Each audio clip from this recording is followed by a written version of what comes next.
முதல்ல நமக்கு வந்து கை கொடுக்கக்கூடிய தெய்வம் பார்த்தா துர்கா தேவி. அப்படி துர்க்கையை வந்து வழிபாடு பண்றான். துர்கா தேவி வழிபாடு பண்ணும் போது, துர்க்கையை பூஜிக்கும் போதும் தொடர்ந்து 9 வாரங்கள் துர்க்கையை வந்து அந்த அம்பாள் ஆலயத்தை சென்று துர்க்கையை நினைச்சு வழிபாடு பண்றாங்கன்னா அவங்ககிட்ட எந்த ஒரு தீய சக்தியும் நெருங்காது. மனசுல என்ன நினைக்கிற அந்த காரியத்தை வெற்றிகரமா செயல்படுத்தி கொடுக்கக்கூடிய அந்த அருள் துர்க்கை அம்மனுக்கு உண்டு. சரி, அப்படிப்பட்ட துர்கா தேவிக்கு இந்த நாட்கள்ல எலுமிச்சை மாலை சாத்துவாங்க. ஒத்தப்படையில எலுமிச்சம்பழம் வாங்கிட்டு போயிட்டு அம்பாள் ஆலயத்துல உட்கார்ந்து, அதாவது வேப்ப இலையும் எலுமிச்சையும் அப்படியே நூல்ல போட்டு ஒத்தப்படையில 3, 7, 9, 11, 25, 37 ஒத்தப்படையில எலுமிச்சம்பழம் பிளஸ் வேப்பலை போட்டு அந்த அம்பாளுக்கு மாலையா போடுவாங்க. மாலையா போடும்போது நம்ம கிட்ட இருக்கக்கூடிய தீய சக்திகள் அனைத்தும் எட்டி தெரிச்சு ஓடும். இது ஒரு பக்கம். எனக்கு அவ்வளோ வசதி எல்லாம் இல்லை சார், சிம்பிளா சொல்லுங்க சார். 3 எலுமிச்சம்பழம் வாங்கிட்டு போங்க. அம்பாளுடைய திரிசூலத்துல உங்களுடைய கஷ்ட நஷ்டங்கள் எல்லாத்தையும் அம்பாள்கிட்ட சொல்லிட்டு திரிசூலத்தை 3 எலுமிச்சம்பழத்தை சொருகி விடுங்க. சொருகும் போதும் உங்களிடம் இருக்கக்கூடிய தீய சக்திகள் தெரித்து ஓடிவிடும். உங்கள் வீட்டில் இருக்கக்கூடிய தீய சக்திகளும் தெரித்து ஓடிவிடும். பில்லி, சூன்யம், ஏவல் அனைத்துமே தெரிச்சு விடும். சரி, இது அல்லாது வீட்டுல எளிமையா நான் பரிகாரம் சொல்றேன் பாருங்க.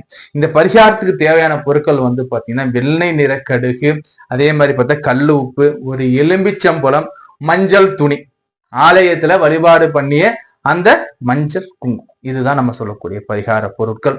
இந்த பரிகார பொருட்கள் எப்படி சார் பரிகாரம் பண்றதுன்னா, முதல்ல காலையிலேயே போயிட்டு என்ன பண்ணுங்கன்னா துர்க்கையம்மன் ஆலயமாக இருக்கட்டும் அல்லது வந்து ஒரு காளி தேவி ஆலயமாக அம்பாள் நல்லா மனமாற வேண்டி பிரார்த்தனை பண்ணிக்குவாங்க. அம்பாளுடைய பாதத்துல அந்த குங்குமார்ச்சனை பண்ண குங்குமத்தை கொஞ்சம் பூசாட்டை கேட்டு வாங்கிக்கோங்க. வாங்கிட்டு என்ன பண்ணுங்க, வீட்டுக்கு வாங்க.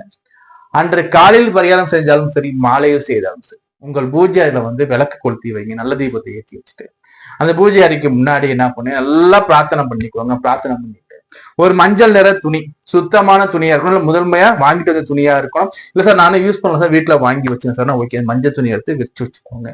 விரிச்சு வச்சுட்டு அதுல வந்து ஒரு கொஞ்சோண்டு கைப்பிடி அளவு கல்லூப்பை எடுத்து வைங்க. கல்லூப்பை எடுக்கும் போதே உங்களுக்கு என்னென்ன கஷ்டம் இருக்கோ அத்தனை கஷ்டத்தையும் நீங்களும் சொல்லி கல்லூப்பை எடுத்து வச்சுட்டு அடுத்து என்ன பண்ணுன்னா கொஞ்சோண்டு வெள்ளை நிற கடுகு. இந்த வெள்ளை கடுகுங்கிறது வந்து பாத்தீங்கன்னா கால பைரவருக்கு உரித்தானது வெள்ளை கடுகு சொல்லுவோம். சோ அந்த வெள்ளை கடுகு அதுல கொஞ்சம் வச்சுட்டு கரும்புள்ளிகள் எதுவும் இல்லாத பச்சை நிறம் இல்லாத ஒரு எலுமிச்சங்கனி சொல்லுவோம், ராஜக்கனின்னு சொல்லுவோம்.